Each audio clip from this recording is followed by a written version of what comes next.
Bonjour tout le monde, j'espère que vous allez bien aujourd'hui et que vous êtes prêts du coup pour ce live comment se faire connaître. Donc on va aborder cette thématique aujourd'hui, vraiment axée sur tous les professionnels de santé, psychologues, diététiciens, thérapeutes, etc. Parce que c'est mon domaine, je suis là pour ça, donc ça va vraiment être axé autour de ça. Mais même si vous n'êtes pas dans ce domaine, vous allez pouvoir piocher des petites choses à droite à gauche, en tout cas je l'espère. Donc avant de continuer, je vais simplement me présenter pour ceux qui ne me connaissent pas encore. Eh bien, je suis Nussbaumer Aurélie, je suis psychologue et praticienne en hypnose.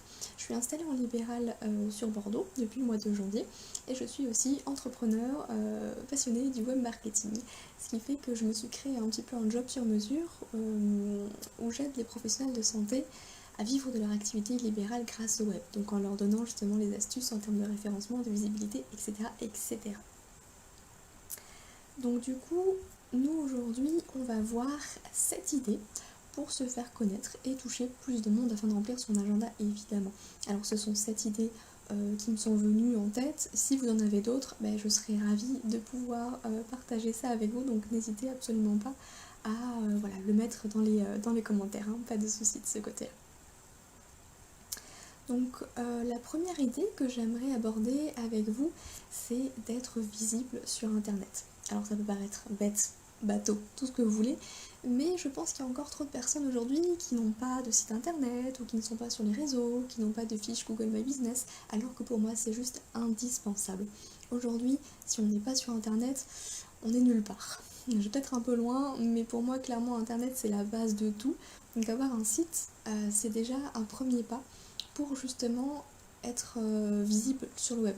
Sachez que maintenant les gens ne vont plus vous rechercher par les pages jaunes, mais ils vont directement taper praticien dans Google. Donc en fait, si vous n'êtes pas sur Google, on vous trouvera jamais, sauf si on voit votre plaque au détour d'une promenade, etc. Mais pas sûr encore que les patients retiennent votre nom ou enregistrent justement l'adresse, le numéro de téléphone, etc. Donc vraiment la première chose, c'est d'avoir un site internet. Pas besoin de faire beaucoup de choses, mais imaginez juste un site vitrine en fait où les patients vont pouvoir trouver toutes les infos dont ils ont besoin, c'est-à-dire vos prestations, vos tarifs, votre adresse physique, adresse mail, numéro de téléphone, bref, de quoi vous joindre en gros. Deuxième chose, pour vous faire connaître, alors certes c'est optionnel, mais pour moi c'est un gros plus, c'est d'avoir un blog en fait sur votre site internet. Avoir un blog que vous allez alimenter régulièrement avec des articles. Ça peut être, alors idéalement ce serait génial de pouvoir faire un article par semaine, mais ça demande du temps, on va pas se mentir. Donc si vous arrivez déjà à faire 2 articles par mois ou un article par mois, c'est déjà pas mal. En fait, là ce qu'on va faire, ça va faire partie d'une stratégie qu'on appelle le marketing de contenu. Mais le fait de créer des articles sur des thématiques que vous abordez en cabinet, ça va permettre aux patients de vous trouver sans forcément vous chercher. C'est-à-dire que si le patient a un souci de stress, qu'il aimerait apprendre à gérer son stress, il va peut-être taper sur internet, dans Google, comment gérer son stress. Si vous avez écrit un article sur ce sujet-là, en donnant justement des outils, des clés, des pistes de réflexion, etc., il va suivre du coup il va tomber sur votre article, il va dire chouette, je vais pouvoir appliquer des choses de cette manière-là. Et puis s'il tombe régulièrement sur vos articles, sur comment résoudre son problème, il va se dire c'est super, cette praticienne, elle sait de quoi elle parle, si vraiment j'ai un souci, je sais que c'est vers elle que je vais aller. C'est pas des patients immédiats que vous allez avoir, mais là c'est une stratégie sur le long terme qu'on va penser. Et c'est d'autant plus valable si vous proposez en fait des consultations à distance. Effectivement, les consultations en cabinet, ça va s'étendre vraiment autour de votre ville. Mais ça, on le verra à la fin avec la fiche Google My Business. Mais pour le reste, n'hésitez pas avec des articles justement de blog qui vont répondre réellement à une problématique pour vous faire remarquer, pour dire coucou, je suis là, je peux t'aider si jamais. Troisième chose, ce sont les réseaux sociaux. Alors non, ne fuyez pas tout de suite. En fait, être sur les réseaux en tant que professionnel de santé, c'est tout à fait possible et on peut tout à fait avoir un aspect justement pro. même si on est sur Instagram, Facebook, YouTube, etc.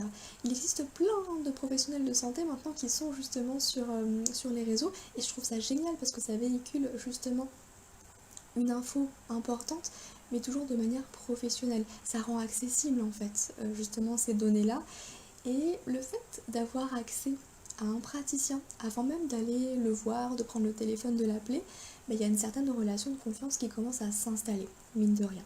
Donc ça, je trouve que c'est vachement intéressant et important. Après, évidemment, c'est de calculer un peu votre stratégie sur les réseaux sociaux. Qu'est-ce que vous voulez partager, qu'est-ce que vous voulez pas partager. On n'est pas là pour montrer, je sais pas, vos vacances ou ce que vous mangez tous les jours, sauf pourquoi pas si vous êtes diététicien. Ça pourrait tout à fait avoir du sens et être pertinent. Et enfin, la dernière chose, ça va être effectivement de créer une fiche Google My Business, comme je vous le disais tout à l'heure, notamment si vous avez un cabinet physique, voilà, vraiment dans une ville, et vous ne consultez que sur place.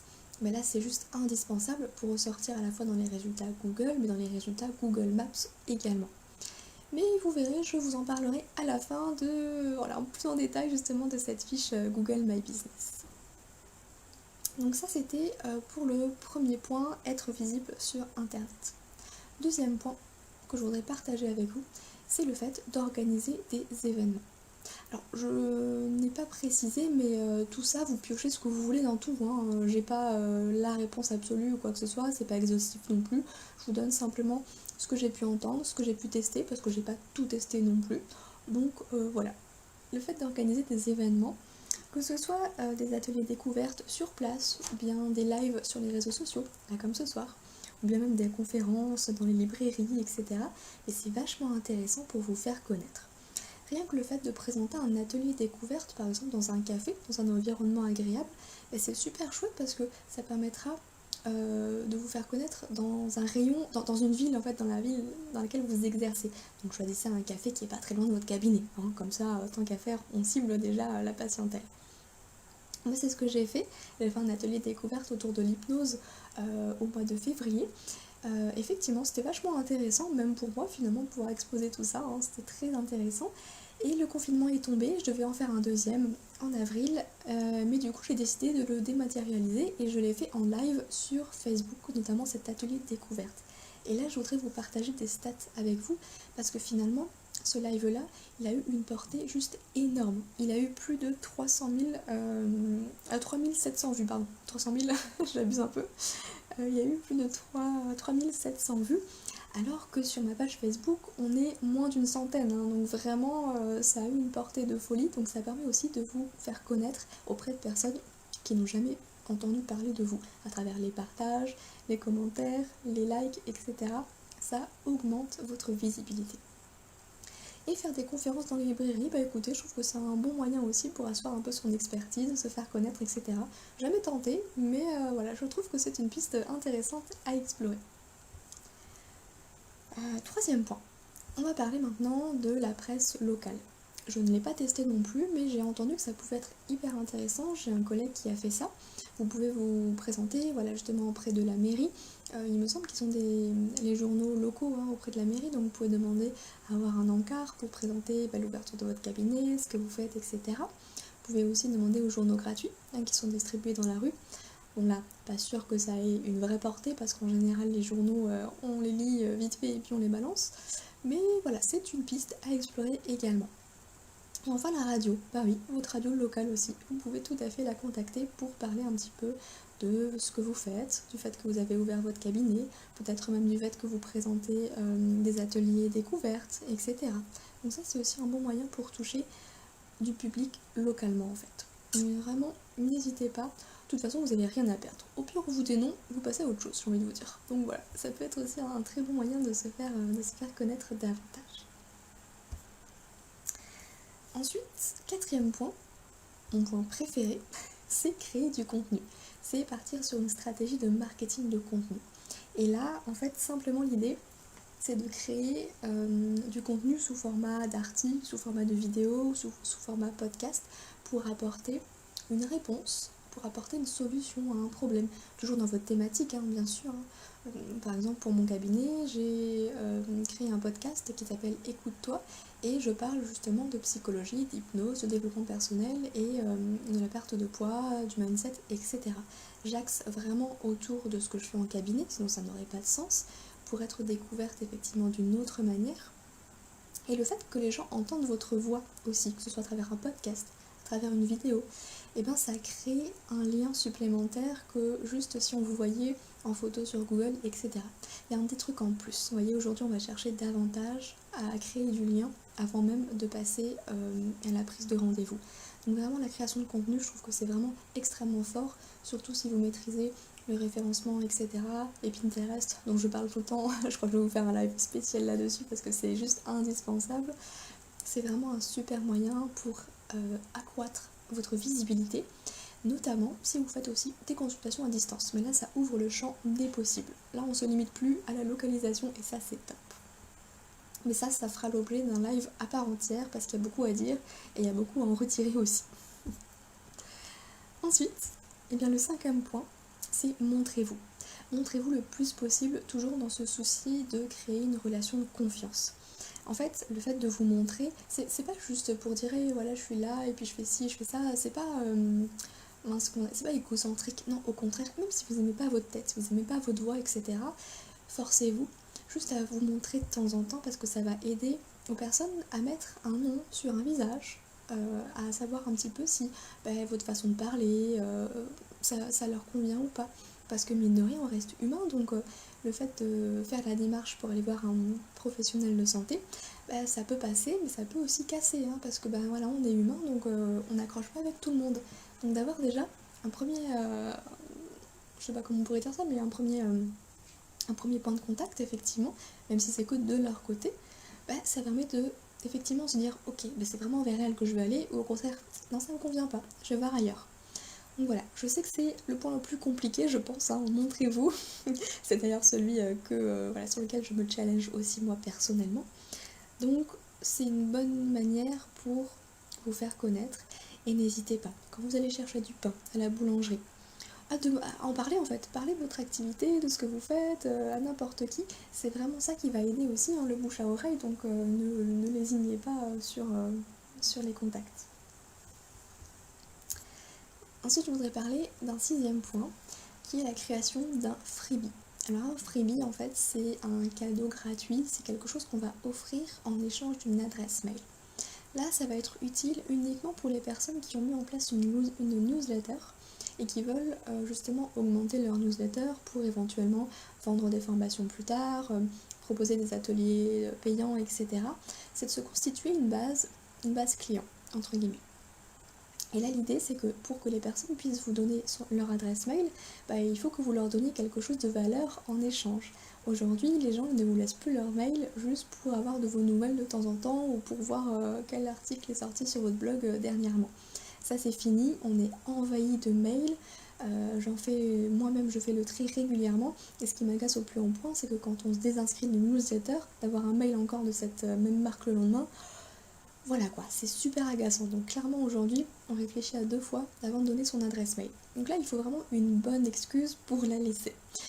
Par exemple, ça peut être, vous avez peut-être accédé à ma formation gratuite sur les 3 piliers du référencement. Là, vous voyez, c'était typiquement un freebie, un cadeau gratuit. Je vous ai offert cette formation en échange de votre adresse mail. Vous êtes tout à fait libre de vous désinscrire par la suite, vous voyez. Mais après, je peux vous proposer justement des choses intéressantes. Je peux vous parler justement des prochains lives qui auront lieu, de mes formations qui vont sortir, etc. Ça permet de garder le lien. Et surtout, si vous mettez ça en place, soyez régulier. Hein, au moins un par mois, pardon, c'est le minimum. Mais pour pas qu'on vous oublie, un par semaine, ce serait le top du top, quoi. Et puis enfin, la dernière chose que je voulais partager avec vous ce soir, c'est simplement d'être vous-même. Vous connaissez certainement cette fameuse citation « Soyez vous-même, les autres sont déjà pris », tout simplement pour dire que l'authenticité, c'est ce que recherchent les gens en fait. Vous êtes humain, même si vous êtes des thérapeutes, vous êtes humain et l'idée c'est de montrer entre guillemets vos faiblesses. Je dis pas qu'il faut raconter votre vie, pleurer devant la caméra ou autre, pas du tout, mais montrez-vous tel que vous êtes en fait. Montrez-vous avec, je sais pas, des difficultés ou des choses qui vous agacent, etc. Parce que vous êtes humain et c'est pas parce qu'on est psychologue qu'on n'a aucun souci. Vous voyez, je pense que ça vous parlera clairement. Ou c'est pas parce qu'on est diète qu'on mange équilibré H24, on fait aucun écart, etc. Non. Et je pense que les gens, ils ont besoin aussi de se confronter à ça et de pas aller voir un professionnel parfait. Parce qu'il y aurait peut-être cette tendance à culpabiliser de ne pas l'être. Mais personne n'est parfait en fait. Et c'est ça aussi qui va permettre une connexion, un lien plus fort. Donc moi je vous dirais, montrez-vous tel que vous êtes, en gardant bien sûr le côté professionnel, ça n'empêche pas. L'un n'empêche pas l'autre. Et moi-même je l'ai souvent confondu au début, donc ça m'a clairement empêché de faire plein de choses. Donc soyez vous-même, ça ne vous empêchera pas d'être professionnel, simplement. Autorisez-vous à l'être. Et du coup, pour terminer, je voulais vous parler justement de cette fameuse formation dont je vous ai parlé au début sur Google My Business. Je vais vous montrer un petit peu tout ça. Alors, certains le savent déjà, j'ai proposé justement une formation complète sur comment créer sa fiche Google My Business, mais surtout comment l'optimiser pour le référencement local et comment faire en sorte surtout de remonter dans les résultats de recherche, parce que c'est surtout ça qui va importer. Là, je vous montre un petit peu mes stats. Alors, pour être totalement transparente avec vous, là j'ai déjà 1200 vues en plus par rapport à quand je fais la capture d'écran. Mais il y a aussi de la publicité derrière qui représente peut-être, je sais pas, 40% peut-être de ce chiffre-là. Mais il n'empêche que plus vous allez être visible, plus vous allez avoir de chances qu'on vous appelle, qu'on prenne des rendez-vous avec vous, et plus ça va augmenter aussi vos chances d'être recommandé par d'autres, le fameux bouche à oreille, etc., etc. Donc je vous invite vraiment à travailler votre référencement local, c'est hyper important avec justement le travail des mots-clés, de pouvoir mettre à jour régulièrement votre fiche Google My Business avec notamment les récoltes des avis, les posts, etc. Mais ça, je vous l'explique en détail en fait dans ma formation que j'ai créée spécialement pour ça, Google My Business, qui est vraiment un guide pas à pas, qui vous permet de l'optimiser, même si vous n'y connaissez absolument rien en digital, en internet, etc. Puisque vous avez des tutos qui sont créés spécialement pour ça, pour le faire justement en même temps que moi. Et à la fin, avoir une fiche Google My Business au top du top, et il n'y a plus qu'à l'alimenter régulièrement et à laisser justement les résultats tomber. Concernant le détail en fait de cette formation, vous avez 11 modules qui sont tous en format vidéo, avec également un document PDF qui va recenser tous les outils qui sont présentés dans cette formation. Ce sont des outils gratuits pour aller chercher des mots-clés, pour voir un petit peu les performances de votre site, etc. Et vous avez aussi un petit bonus pour améliorer le référencement de votre site. Donc on dépasse le cadre juste de la fiche Google My Business, mais on part même justement dans le référencement de votre site, sans aller dans des grands détails, parce que voilà, c'est vraiment un bonus à ce moment-là. Concernant le prix justement de cette formation, elle est à 127 € de base, et aujourd'hui j'avais envie de vous en parler et puis de vous proposer bien sûr une ristourne rien que pour vous, donc elle est à 97 € actuellement. Vous avez le lien qui s'affiche sur la slide, mais je vous mettrai le lien directement dans les commentaires pour que vous puissiez le retrouver directement et voir un petit peu les détails aussi de cette formation, parce que vous aurez vraiment tous les détails à ce moment-là. Donc écoutez, moi je vous ai présenté effectivement mes 7 idées pour se faire connaître. Je ne sais pas si vous en avez d'autres, en tout cas je serais ravie d'échanger avec vous. N'hésitez pas, si jamais il y a d'autres choses qui vous viennent ou simplement des questions. Voilà, moi je suis tout à fait disponible pour y répondre, soit là actuellement ou comme d'habitude, vous savez où me trouver, que ce soit sur Facebook, Instagram, les réseaux sociaux. Bref, s'il y a des questions après ça, il n'y a aucun souci, vous n'hésitez pas à m'écrire. Et puis moi, en tout cas, je vous remercie de votre attention. Et puis je vous souhaite une très bonne soirée et puis une belle visibilité pour votre cabinet. À bientôt.